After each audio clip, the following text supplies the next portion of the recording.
Hey, what's up, all you maniacs out there? This is TJ Tally coming at you with another episode of Wrestling News Wednesdays. Now, before I begin, I want to share a little personal thing with you guys. It's actually good news. I know in the world you get a lot of bad news today, but there is some good news. Reached a milestone on Friday. I drove to Cleveland and I came back. So there's your big news. No, I'm just kidding.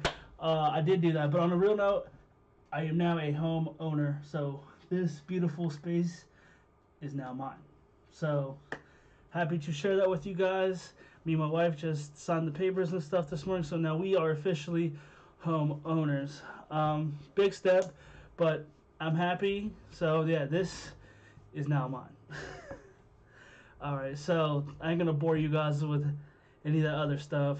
Let's get into wrestling news. I don't have too much. I was busy on Friday. Like I said, I drove to Cleveland, drove back. I really wasn't paying attention to wrestling news on Friday. Honestly, I was a little nervous to drive to Cleveland and drive back because that was my first time doing that with just me and my brother. So I was a little nervous, but obviously everything's okay. We made it home, all good. But I did go to a wrestling event up there. That's why I was going. I have a place that comes out of Cleveland, AIW, or Absolute Intense Wrestling. Yeah, absolutely crazy. I seen Hornswoggle wrestle. Hell, the Miz's dad even got involved in a match. Yeah, Mr. Miz was there and got involved in a match. So, and I seen two people about die in the crazy spot through the diving off a balcony through like 3 or 4 different tables right in front of me and my brother, so that was crazy. If you haven't seen it yet, you can go to my Twitter, or not my Twitter, you can go to the Joshua Mania Twitter up there, check it out. You can go to my Facebook page, just search Tyler Tally. You know, you'll see a picture, I forget what my profile picture is, but you'll see me. You can go on there, you can check that out. I mean, it was crazy. It was real crazy. But I don't have much news for you today, so I'm just going to plug a few things and kind of give Money in the Bank review on stuff, and we're just going to go from there. So NXT War Games 3 has been announced for Survivor Series weekend. Don't know too much more about it other than that it's going to be a War Games. I can't wait. I've honestly liked the last 2 War Games that were they were crazy as hell. Absolutely love this match. I can't wait to see what they do that week. I usually wait to do WWE news, but I'm just going to go down the line today, and I'm just going to kind of ramble on here, so just bear with me. 24/7 title is a thing now. I heard a lot of people complaining, moaning and groaning about what it looks like, and this is dumb, and this. Look, honestly, yeah, I get the belt design's a little stupid. Sorry, but it's kind of stupid, but I do love the concept. It does make everything a little more, on edge and in suspense, and what's going to happen this week? What's going to happen next week? The first champion was Titus O'Neil. He got pinned less than a minute later after he won it in the Mad Scramble by Robert Roode or Bobby Roode or whatever you want to call him now. And then R-Truth pinned him, and he had the title ever since, unless something's been out on Twitter and I haven't seen it yet, or whatever. But right now, R-Truth is the champion. He's been that way since Monday. I like the angles, honestly, where R-Truth dressed up and kind of had a disguise on. That was pretty awesome and funny. I thought it was entertaining. But we'll see what happens with it. I do like the concept. I don't like the title belt design, but I do like the concept of the 24/7 rule. I also don't like the name. But like I said, I do like the concept of the belt. AJ Styles said he has signed his last contract. So more than likely he was signed with WWE. I'm sure he did. I don't know how much it's for or how long it's for. But yeah, he re-signed, so he's back. Yeah, like I said, I don't have much news. Like I said, I was busy all weekend. So just gonna do reviews and stuff here. Impact, there's no news. I did watch 205 Live last night after SmackDown. That was good. That Fatal 5-Way match between Akira Tozawa, Mike Kanellis, who else was in it? Oni Lorcan, Arya Davari, crap. What's the other guy's name? And there was one other guy. It was a hell of a match. Oh, B. Brian Kendrick. That's who it was. Hell of a match. Akira Tozawa won. Like I said, the cruiserweights, they kill it every time. I try to watch 205 Live before I shoot these videos. Most of the time I don't, then I'll go back and watch it. But I did manage to watch it last night after SmackDown. It was pretty solid for the two matches or whatever they had. Like I said, that Fatal 5-Way match, though, absolutely, that was a banger. That was awesome. So I did watch that. Speaking of cruiserweights, I'm finally glad they got their shot on the main card for the cruiserweight title. Now, it wasn't as a competitive match as we have seen, but it was still a pretty damn good match, in my opinion. So I'm glad they got their chance. Hopefully they can continue to get their chances on the main roster instead of the pre-show, because I feel like that's just Vince saying, hey, screw you guys, we're just going to stick you on the pre-show just because we can. Like I said, they do deserve a main roster spot, a main roster match every pay-per-view, and yeah, they delivered, so I was excited about that, as I know Maniac Manson was. Now, we didn't watch it. I was restless. I was tired from Friday night. Then I didn't sleep well Friday to Sunday, so I wasn't feeling it, but I did watch the pay-per-view. So hopefully we did watch the next one together. I will get more into that. But yeah, so no, that's why we didn't watch together. I know usually we do. I seen he was going off on our Facebook. I was using our Twitter, so that was just how it was. But anyone to follow us and do all that stuff, thank you so much. We do appreciate it. So yeah, that's about it for WWE news and NXT news. Impact, I don't have too much. I know they had TV tapings. I haven't really had a chance to go back and watch Impact. As like I said, I have been busy and I wasn't home Friday night to watch it. So maybe I'll catch it Friday night, maybe I won't. It remains to be seen, but hopefully I can catch it. So that's that. Coming out of AEW though. Oh, excuse me. Sorry, I had to catch my breath there. Oh, excuse me. Coming out of AEW though, Pac and Hangman is off for Double or Nothing. They did fight at some wrestling show in England. I forget what it's called, but they did wrestle there as a sign to say, hey, here's the payoff. I guess it was creative differences. I guess Dragon Gate and Pac didn't want Hangman to go over. At least that's what I'm hearing. And then I heard Pac was going to win anyways. But since Pac's the champion, they didn't want Hangman to beat him and make the promotion look weak. So they did a DQ finish. I have to go back and watch the match still. I'm going to watch it here shortly after I do this video. But yeah, no, I heard that they did a DQ finish that opens up for Pac to come back whenever he does. So now there needs to be another opponent for Hangman Page. I am going to get the Double or Nothing pay-per-view. I know a lot of people complain about the price. That's for people now that probably grew up with the streaming services and stuff like that, which I get. It's $10 a month for WWE Network, or if you have Honor Club, it's $10 a month, or I got Impact Plus now. That's $8 a month at the end of the month. So I mean, I get it, but at the same time, don't complain about the price. I don't know if this is going to be a one-time deal. This is going to be everything. I will pay for it. I don't care. $50, whatever. But I'm going to buy it. I'm going to watch it. I like the Young Bucks and all them. So gonna watch that. But a lot of people complain about the price. Just get over it. If you want to watch it, cool. If not, whatever. You kind of been spoon-fed, or not spoon-fed, but it's for more of the people that got these streaming services now that $10 a month, watch whatever, fine.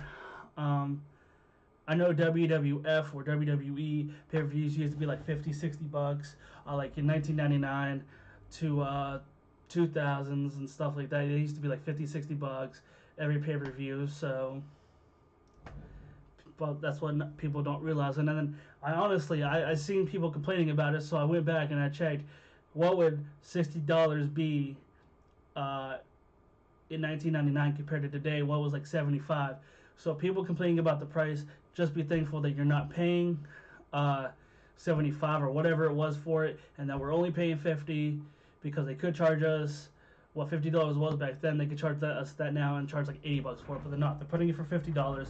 I think that is a fair price for this, so I'm going to order it, and that's what I gotta say about that. The last order of business for AEW before I get into my review of Money in the Bank. There is a perfect 10 in the Casino Battle Royal. Yes, Ty Dillinger, aka Sean Spears, formerly known as Ty Dillinger, is in the Casino Battle Royal and will make his debut for AEW at Double or Nothing. Now, I am excited about this. I have said all along that this dude deserved a shot. He finally gets his shot with it. Now he's going to be in AEW, not WWE, but he finally gets a shot to showcase his talents. I'm excited for this. I can't wait to see him and see how he's been keeping his body in shape and stuff like that. I can't wait to see it. I'm super excited for this. AEW is also interested in Dean Ambrose or Jon Moxley, but we'll see where that goes. If he shows up, honestly, I wouldn't be surprised because they're looking for someone for Hangman. So if he showed up, I think the place would go nuts. Him and Hangman might have a good match. I heard Joey Ryan might have a match, or I didn't hear, but I'm just gonna assume that there's Joey Ryan still out there. So there's a few options if AEW depends on which way they want to go.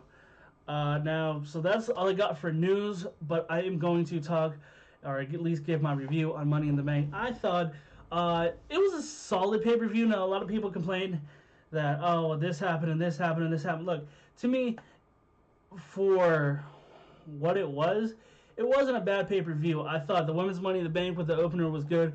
I said I wanted Dana Brooke to win.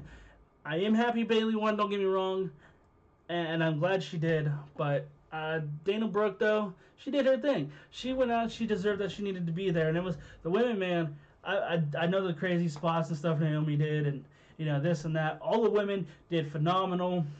That was a hell of a match. I'm proud of all of them. I hope they kill it, whatever they do next, but that was a hell of a match, and as we know, Bayley won. There is a few things I really didn't get, like the Lucha House Party getting their asses handed to them by Lars. I know he's supposed to look strong and stuff, but I just didn't get that. I think that was just a waste of time. What else happened? AJ Styles and Seth Rollins, that was a hell of a match. It was back and forth.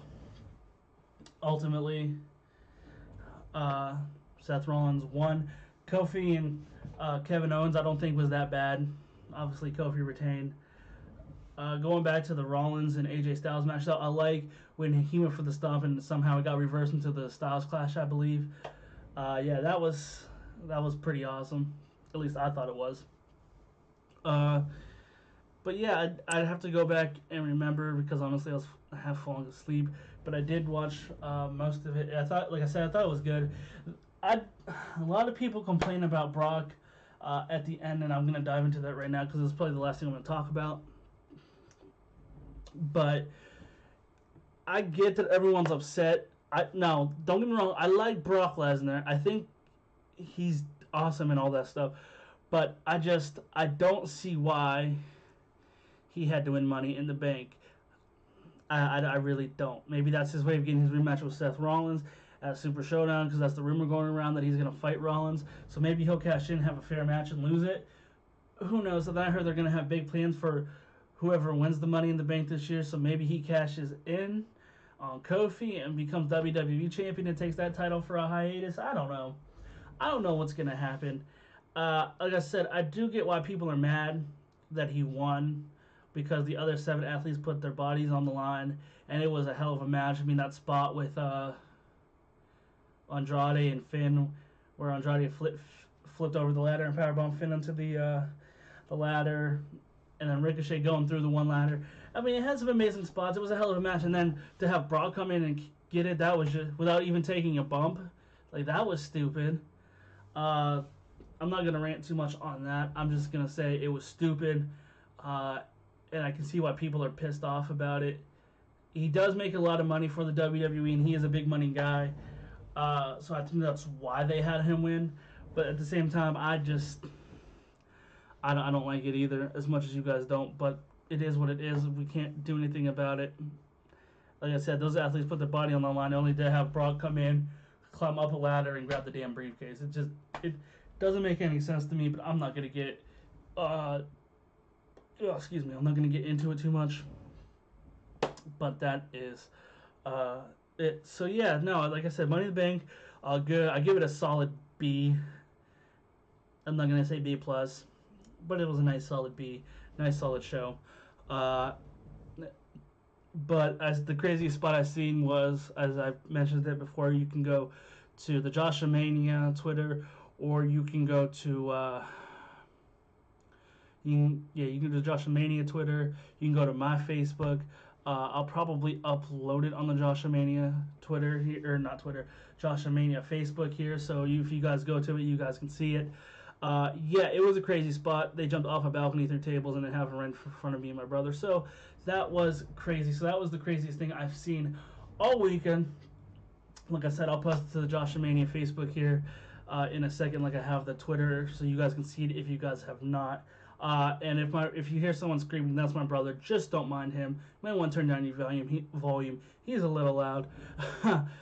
So yeah, just turn it down a little bit. And if there's some swearing in there, I don't know if any got into it because all I heard was my brother screaming. I really haven't heard anything else but him screaming. If there's a little foul language, I'm sorry and I apologize. But yeah, so I will upload that here after I get done with this video and putting this YouTube video on the website and stuff. So that's all I got for you guys today. You can follow me, TJ Tally 25 on Twitter, Joshua Mania 2019 on our Twitter, which is I run that Twitter with my brother, but I do most of the tweets. So Joshua Mania 2019 on that. That is our Joshua Mania Twitter, obviously, and the Cali Josh 122. That is Maniac Mansfield, or Josh Mansfield, or whatever you want to call him. But that's his. You can like us on Facebook at Joshua Mania. You can follow us on Twitter at Joshua Mania 2019. Joshua Mania on YouTube. Hit the subscribe button. Tell me what you like, what you don't like about this. I would like to hear feedback, whether good or negative. You can tweak me if you have to. I don't care. Just let me know what's up. So yeah, that's all I got for you guys today. So stay blessed.